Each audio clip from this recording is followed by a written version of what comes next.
কালকে তো ফ্রাইডে, তো চিন্তা করলাম কি রান্না করা যায়। হুট করে মাথায় আসলো যে পোলাও আর চিকেন রোস্ট রান্না করব। আর যদি পারি তাহলে টিক্কা বানাবো, অত প্যারা নাই ভাই। আচ্ছা যাই হোক, আজকে চলে গিয়েছিলাম হচ্ছে একটা মুরগি আনতে, আমি আর আমার ছেলেই।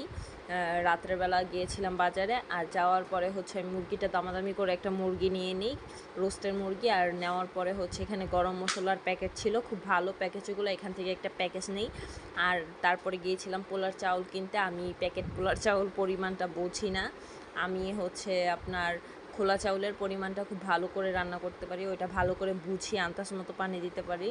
আর এটা নাকি পুরান পোলার চাউল, আর নতুনগুলার থেকেও চাউল হচ্ছে পুরান চাউলই ভালো। আর এখানে পোলার চাউল নেওয়া হয়ে গেছে, নেওয়া হয়ে যাওয়ার পরে আমি হচ্ছে আরও টুকটাক কিছু জিনিস নিয়েছিলাম। আমি একা যেহেতু অত কিছু ভিডিও করতে পারিনি। আর লেবুওয়ালা আমার সামনে দিয়ে চলে গেছে, আমি লেবুওয়ালাকে দেখি নাই। বাসায় আসার পর ভিডিও যখন এডিট করতেছি এখন দেখতেছি যে লেবু আমার সামনে দিয়ে গেছে, কিন্তু আমি দেখি নাই।